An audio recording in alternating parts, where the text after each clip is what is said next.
Thank you, Mr. Speaker.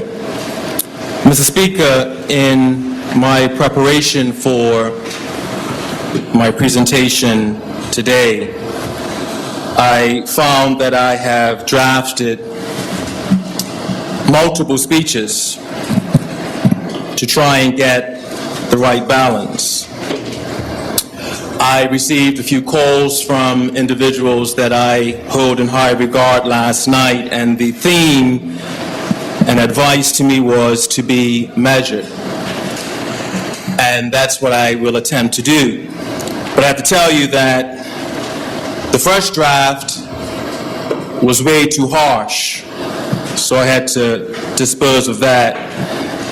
The second draft was way too emotional, and so I put that aside.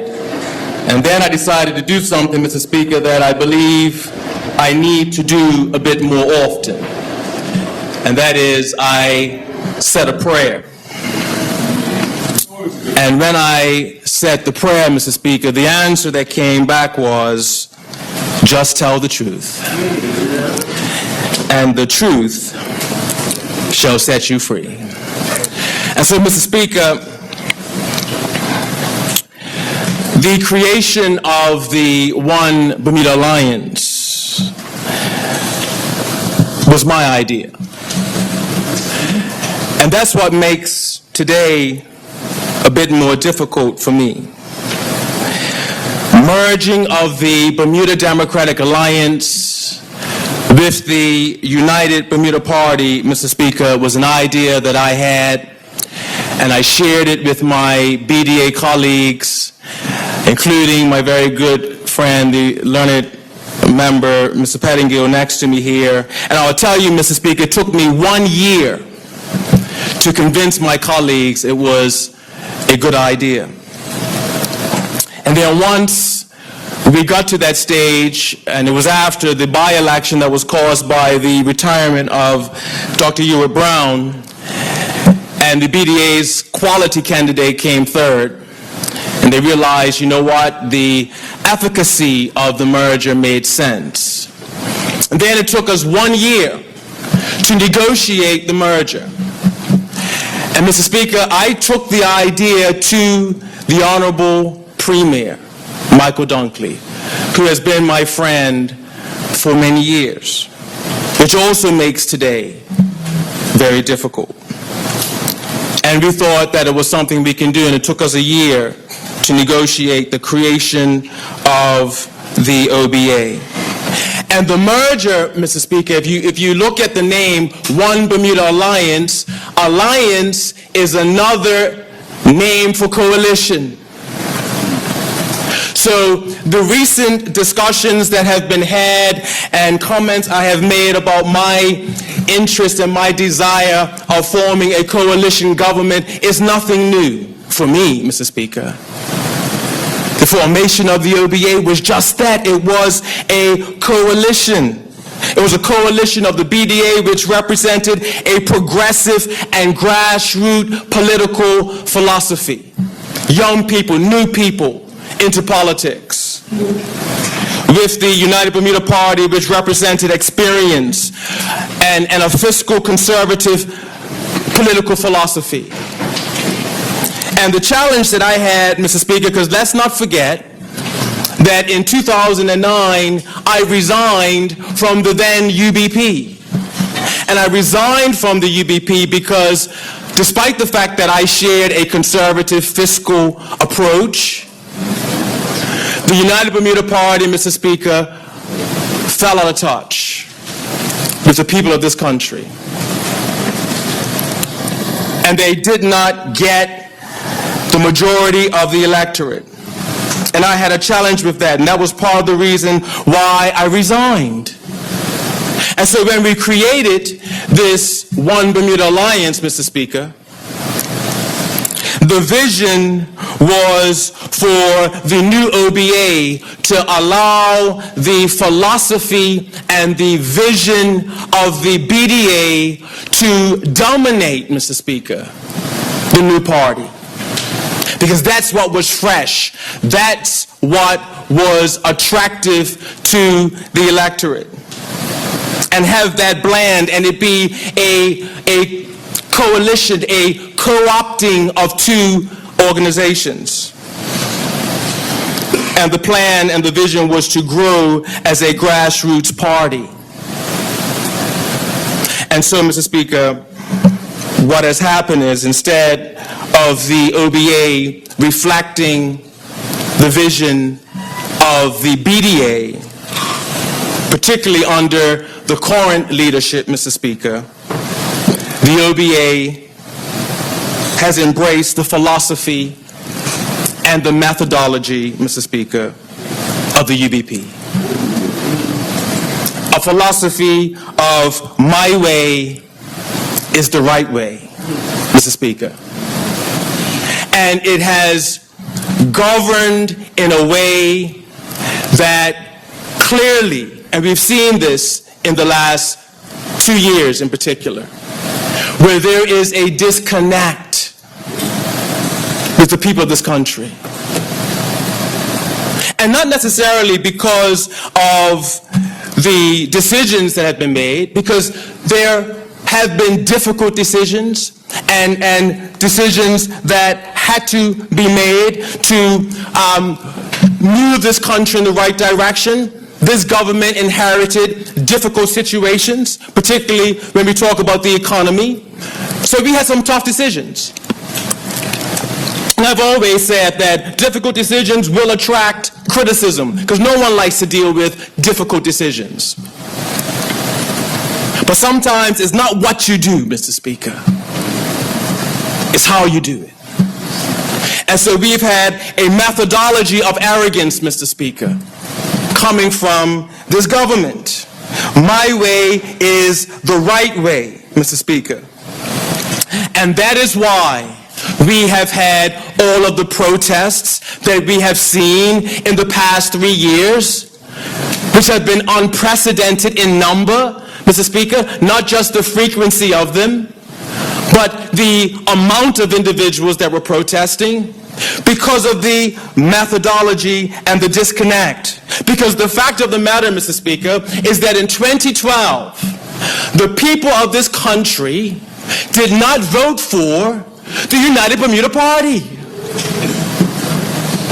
The people of this country voted for the One Bermuda Alliance. And they saw something new, something fresh. And they thought they were getting a different vision. But what they have received, Mr. Speaker, is the UBP. And if the One Bermuda Alliance government do not make the necessary adjustments, you have to remember, Mr. Speaker, the United Bermuda Party lost 3 consecutive elections for a reason. And had we not merged, had we not created the One Bermuda Alliance, had we not brought in the fresh new ideas and faces and visions and philosophy of doing things, we would not have won 2012. We would not have won. And so I was very proud of the fact that I had a significant hand in that. Not just myself, was other members. My honorable and learned friend Mark Pettingill was involved in that, and many others that sit in his chambers. The former Premier Craig Kenneneer played a pivotal role in that, Mr. Speaker. But we forfeited our position, and in my view, under misguided leadership, we have gone back to the very thing that I left, Mr. Speaker, in 2009. Now, I am not going to rehash the unfortunate events surrounding the immigration protest, Mr. Speaker, but let me say that that was the event that culminated into my resignation from the cabinet, because I had consistently failed in having the counsel I was providing, and not just myself, this is not about me, but today I have to explain why I am taking the decision that I have taken. Because time and time again, when those of us who were trying to advise the government on a certain course of action, and time again, that old UBP methodology and philosophy would prevail. And time again, we would get the same results. And I was frustrated with that. I was not just there to be window dressing, Mr. Speaker. I expected to be there to have influence and bring the philosophy that I embraced and others, and have that make an impact on the policies and on the direction of the government. So when I resigned, I offered an olive branch, Mr. Speaker, because on the day that I resigned, and I shared this with my parliamentary colleagues, my heart and my spirit and my conscience wanted to go independent then, on that day. But I resisted it, and I offered an olive branch that I will stay. We had a budget looming. The finance minister has enough burden to bear. We had to get the budget passed. And I did not want to cause any more confusion, and I certainly did not want to destabilize the government at that time. And so I said I will stay. And I expected that the olive branch would have been appreciated and even in many respects reciprocated in treatment towards me as a colleague. I went back into private legal practice, and I have to say that I was quite pleased that I immediately was able to acquire a respectable volume of clients. And quite a large, probably about 60% of my clientele, Mr. Speaker, had issues against the government. Whether it was a wrongful dismissal from a government department, whether it was an application to the liquor licensing authority, whether it was appealing a decision of the chief immigration officer. The largest entity in this country is the government. The largest employer in this country is the government. There are going to be a plethora of legal disputes against the government. And so they came to me and they sought my assistance. And I have to tell you that I acted for these individuals, and to my astonishment, Mr. Speaker, I received a letter from the Attorney General, and I will not get into the details of the letter because that is client privilege, Mr. Speaker, at this stage. But I received a letter from the Attorney General which instructed me that because the Honorable and Learned Member Mark Pettingill is a former Attorney General of this country, that he and I and anyone else that worked at the firm was prevented from representing any client against the government. Completely and totally absurd, unheard of. Of all of the former Attorney Generals we've had in this country that have represented clients against the government. As a matter of fact, Mr. Speaker, my honorable and learned business partner is a well-known, highly respected litigator that has litigated up to the Privy Council multiple times. If this instruction is to be followed, it will completely paralyze his practice and destroy at least 60% of mine. I was astonished that as a former colleague of the cabinet, that I will be told that I cannot freely practice my profession in my country. That is economic, Mr. Speaker, intimidation. Mr. Speaker, there's a report in today's RG in relation to an immigration raid on my home. And again, I'm not going to get into the details of this because there are individuals that I don't want to expose, including the company that I hired 2 years ago. 2 years ago, I hired this company on the referral of a very prominent family to clean my house. And they've been cleaning my house and doing a fantastic job, Mr. Speaker, for 2 years. Not one complaint. Stellar job. comes once a week, 4 hours once a week. I had no issue. The primary cleaner I know is married to a Bermudian and has children for a Bermudian. Now, I don't know everyone that came to my house, but I can tell you that because, of course, it's during the day and I'm at work, but I find out that there was a directive, Mr. Speaker, because of some suspicion that the company may have had an illegal worker on their staff. There was a directive to apprehend this illegal worker at my house.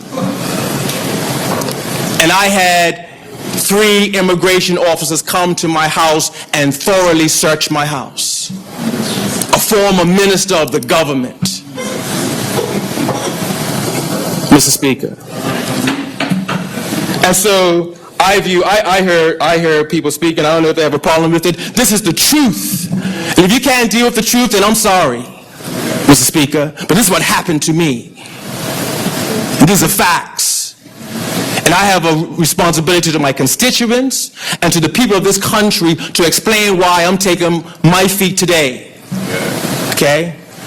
When I hear Dr. Brown in his press conference say, why are they going after him? And he says, because when a black man stands up to the establishment, they come after you.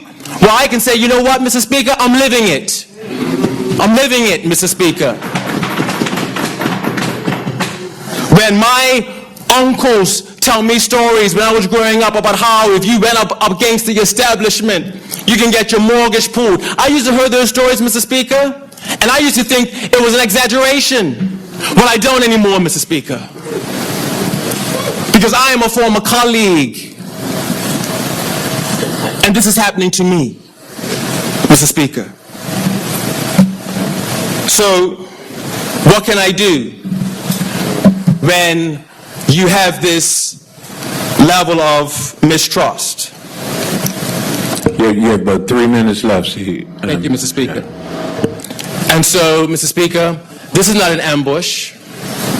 I have met with the Premier. I have expressed my concerns with him. I met with him shortly after this incident. I met with him after I received this letter. And I have to say, to date, I have not received any satisfactory response. But I'm expected to just be quiet and carry on. Well, that's just not my personality, Mr. Speaker. And so I feel that it has now become unworkable for me to remain in this organization. I will stand in this honorable House as an independent member. I will continue to discharge my duty the way I have always done. I can stand on my record in this honorable House, Mr. Speaker. I come every week prepared, Mr. Speaker. There's probably more words and Hansard attributable to me than most. Because I come every week and I discharge my duty, Mr. Speaker, in this House.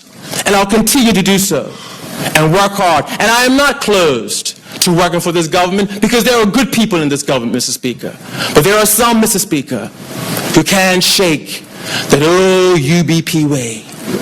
And Mr. Speaker, for that, I have to resign. Thank you, Mr. Speaker.